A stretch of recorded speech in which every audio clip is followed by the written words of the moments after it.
자, 오늘 주제는 아무도 안 알려주는 이평선 매매 타이밍에 대해서 공부를 한번 해보도록 하겠습니다. 자, 중요하니까 잘 따라와 주세요. 자, 바로 시작합니다.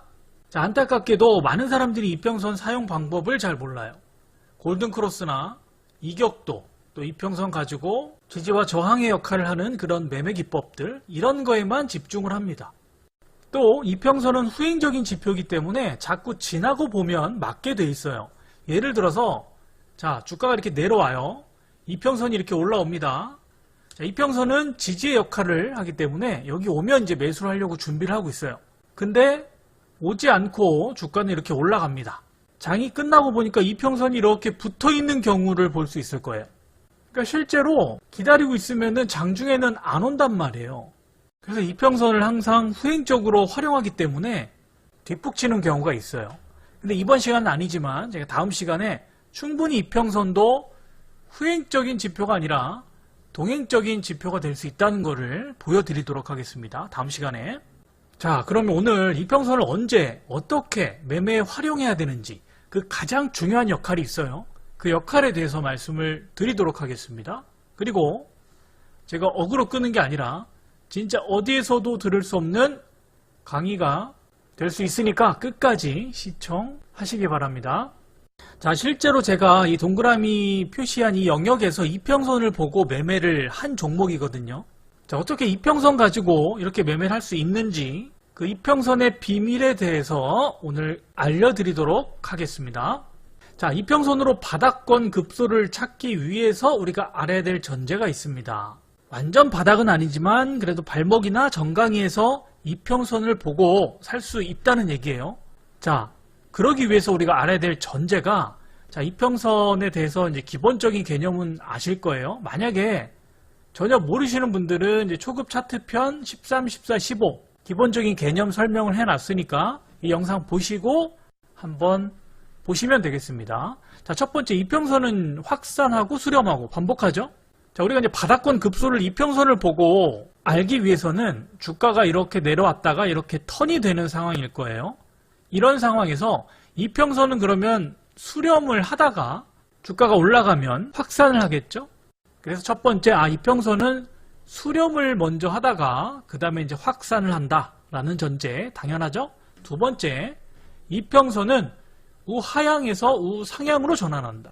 이게 지금 주가라고 한다면 이평선도 마찬가지로 기울기가 이렇게 우하향 됐다가 우상향으로 턴되는 시점이 있겠죠. 그걸 얘기하는 거고, 세 번째, 가급적 정배열이면 좋다. 이게 무슨 얘기냐면, 자, 수렴 후에 확산하는데 우리는 지금 수렴 후에 확산이 중요하잖아요. 바닥권에서 매매 타이밍을 찾아야 되니까. 자, 그러면 이렇게 수렴이 돼 있으면 이평선들이 당연히 정배열이 좋겠지만, 정배열이란 얘기는 장기 이평선이 밑에 있는 거죠. 근데 이렇게 수렴하다 보니까 단기 이평선들은 역배열이 될 수 있어요.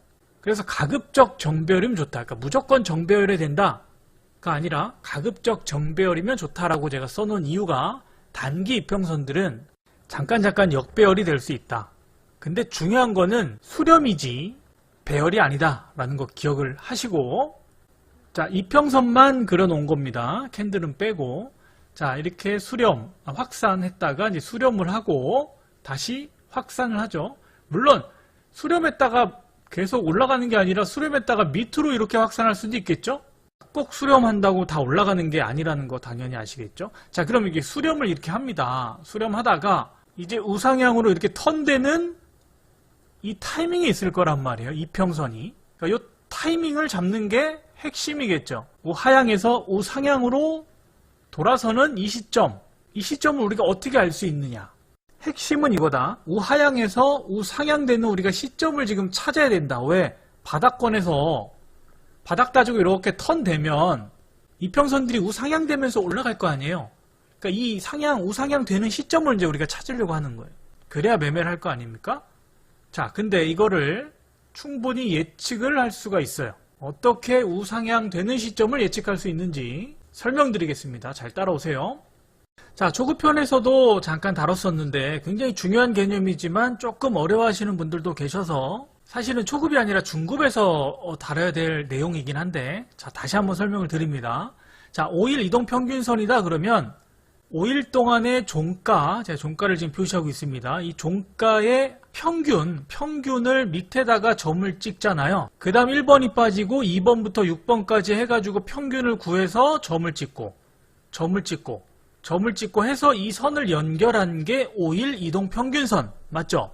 여기까지 이해되시죠? 자, 그러면 지금 우리가 하려고 하는 건 뭐냐면, 자, 여기 점이 찍혔어요. 평균 가격이 여기입니다.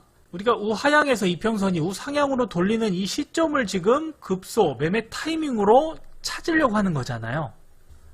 그러면 이 점이 앞으로 이게 뭐 일봉이다 그러면 내일 점이 여기 찍히냐, 여기 찍히냐, 여기 찍히냐, 이게 지금 우리한테는 중요하잖아요. 그래서 이동평균선이 이렇게 되면 우상향, 이렇게 되면 같은 위치고, 이렇게 되면 우하향이 되는 거잖아요. 그러니까 6번째 캔들 밑에 점이 어디 찍히냐, 이게 지금 포인트란 말이에요.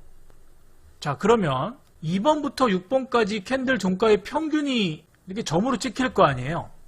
그러면 지금 1번 캔들이 빠지고 6번 캔들이 새로 들어왔어요. 맞죠? 그러면 5번 점보다 6번 점이 위냐, 아래냐, 아니면 똑같은 위치냐, 어디에 찍히는지를 알아보려면 1번의 종가하고 6번의 종가를 비교하면 돼요.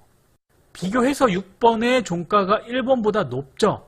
그러니까 1번은 지금 빠지는 캔들이잖아요. 아까는 1번부터 5번까지의 평균을 구해서 점을 찍었는데 이제 1번이 빠지고 2번부터 6번까지 평균을 6번 캔들 밑에다 찍는데 우리가 지금 우상향 되는 시점을 알아보려고 하니까 위에 찍히냐, 똑같은 위치에 찍히냐, 아래 찍히냐는 1번 캔들의 종가와 6번 캔들의 종가를 비교하면 된다고요.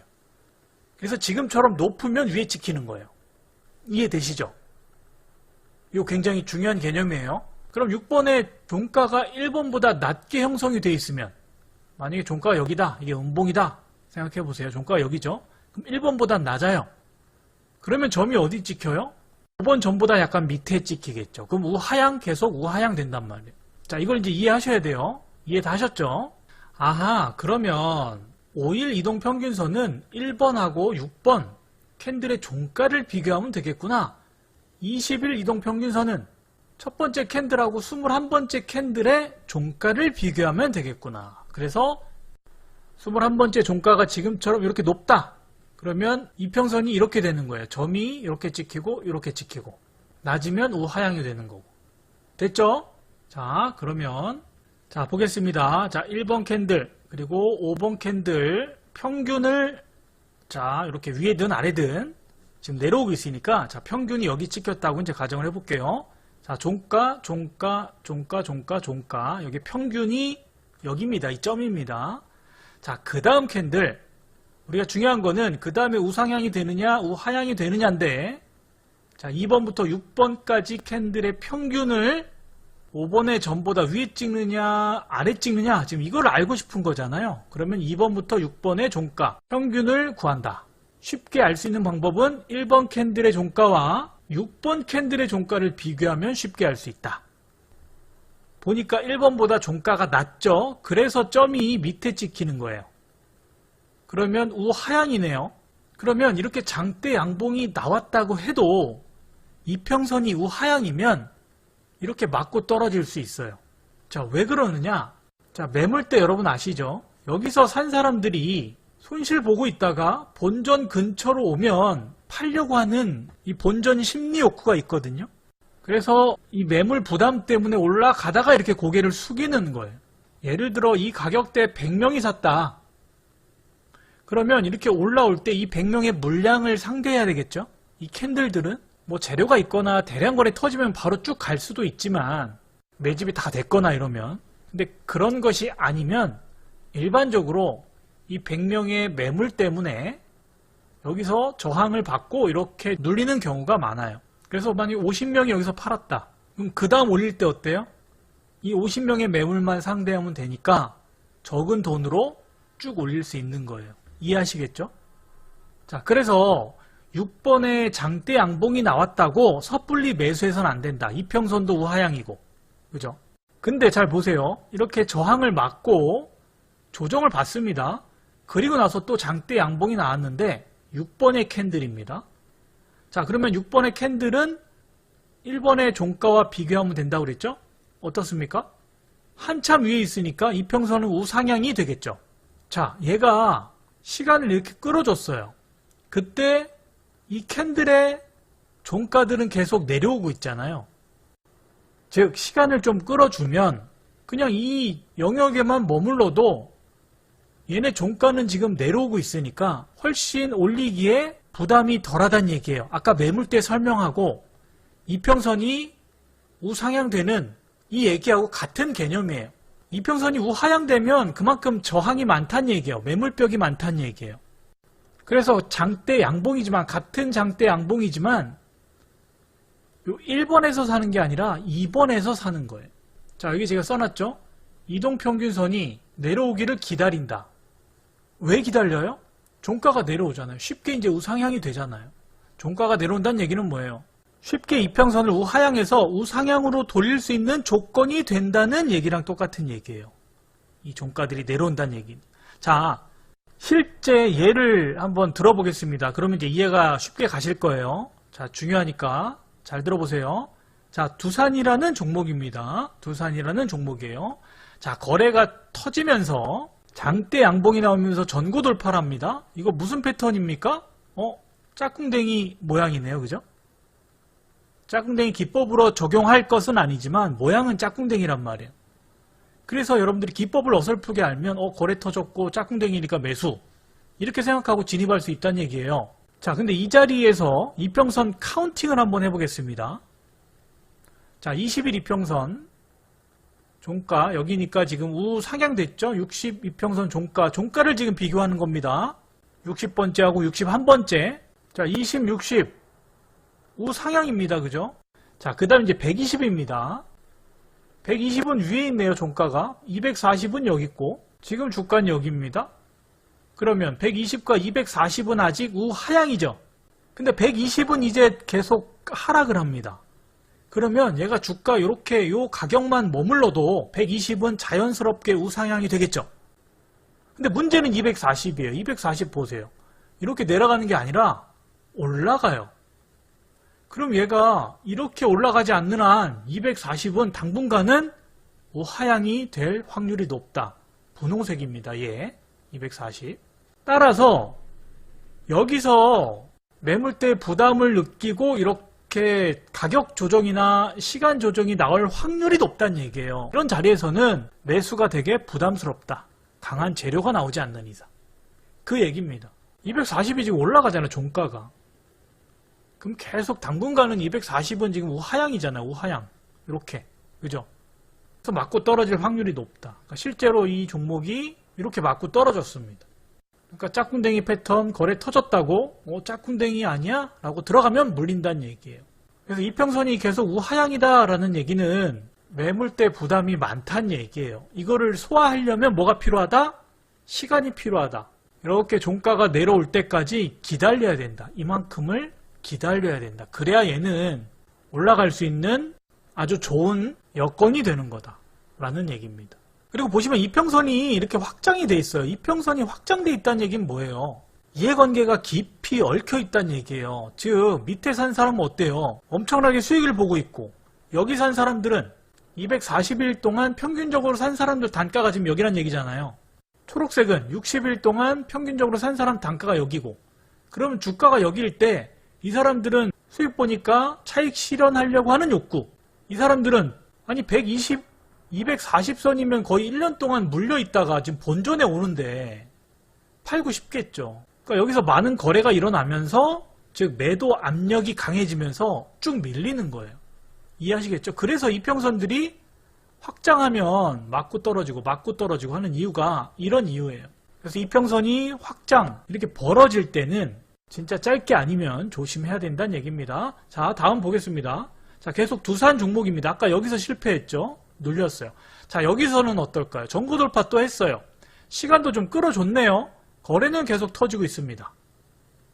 사도 될까요? 이평선 카운팅을 한번 해볼게요. 자, 22평선 여기, 종가 여기, 60 종가 여기, 120 종가 여기. 오케이. 자, 이 시점에 보면 종가를 비교하니까 지금 위에 있으니까 다 우상향이 되고 있죠. 이평선들이. 근데 240 볼게요. 아하, 아직 멀었네요. 살짝 올라가다가 급격히 종가가 이제 내려오니까 조금만 지나면 올라갈 수 있는 환경이 조성이 되지만 여기 보니까 또 높은 산이 있어요. 즉 아직도 진짜 강한 재료, 강한 거래가 터지면서 어떤 재료가 있지 않는 한 지금 얘가 이렇게 올라가기 조금 부담스러운 자리다라는 겁니다. 이후에 이렇게 다시 주저앉았어요. 그러니까 이평선만 봐도 지금 이 올라가는 게 진짜냐 아니냐 판단할 수 있다는 얘기예요. 즉 단타로 보시는 분들은 짧게 익절을 해야 되는 상황인 거고, 그러니까 240이 지금 여긴데 한 요 정도 올 때까지, 이렇게 내려올 때까지 시간이 요 정도 걸리겠죠, 최소한. 그러니까 얘는 이평선이 지금 이제 모아지고 있잖아요, 그죠? 수렴을 조금 하는 과정, 시간이 조금 더 필요해 보인다. 최소한 하나, 둘, 셋, 넷, 한 4개월 정도? 이평선으로만 볼 때 그 정도의 어떤 시간 조정이 필요하다. 그래야 몰려있는 사람들이 다 팔고 나서 세력들이 올리기에 아주 편안한 조건이 된다라는 겁니다. 자, 그 다음에 이제 LG화학이라는 종목인데, 자, 초록색부터 보세요. 자, 여기 기준봉이 나왔습니다. 자, 기준봉 모르시는 분들은 이제 초급편 기준봉 강의 듣고 오시면 되고, 제가 댓글로 다 링크를 남겨 놓을게요. 자, 단기 이평선들은 다 우상향이고, 자, 120과 240만 볼게요. 초록색 보세요. 자, 이 시점에 이제 거래가 터져요. 그리고 짝꿍댕이죠, 또. 이평선은 근데 보세요. 확장이 돼 있어요. 아까 말씀드렸죠? 부담된다고. 근데 캔들 카운팅을 해보면 실제로 120, 240이 여기에요. 종가가 지금 한참 위잖아요. 그러니까 얘가 이렇게 올라가기에 상당히 부담돼요. 이 여기 있는 산 사람들이 벼르고 있는데 올라오면 팔려고 벼르고 있다는 얘기예요. 그래서 이제 맞고 떨어지는 거예요. 이해되시죠, 이제? 그럼 시간이 좀 지났습니다. 거래가 터지면서 또 기준봉이 나왔어요. 전고 돌파를 했네요. 자, 분홍색 보세요, 이제. 자, 120 보겠습니다. 240 보겠습니다. 종가 어때요? 120, 60, 20은 다 우상향. 근데 240 보니까 종가가 지금 위에 있어요. 그래서 이 종목도 역시 이렇게 급하게 가격 조정을 받는 모습입니다. 자, 이 시점에서 이제 캔들 카운팅을 해보니까 제가 이제 녹화를 하는 시점이 이 시점이에요. 자, 종가가 이제 여기 왔어요. 이제 어떻게 돼요? 중요한 거는 이제 종가들이 내려오죠. 그럼 얘가 여기서만 놀아도 모든 이평선들이 다 우상향이 됩니까? 맞죠? 이렇게 급락만 하지 않는 한 이 가격대에서 놀면 이평선들이 이제는 한두 달만 있으면 다 우상향이 된다. 그러면 비로소 올리기에 부담이 없다는 얘기죠. 그러면 이렇게 무조건 다 이평선들이 우상향 되면 무조건 다 올라갑니까? 그건 아니에요. 무조건은 아니에요. 올라갈 확률이 높다는 얘기지. 이렇게 수렴하다가 밑으로 꼬꾸라질 수도 있어요. 우상향 되는 것처럼 만들다가 이제 급락할 수도 있어요. 그거는 이제 여러 가지 다른 요소를 이제 보고 참고를 해야 되겠죠. 오늘은 이제 이평선만 보고 이제 말씀을 드리는 거니까. 자, 그래서 이제 정리를 하겠습니다.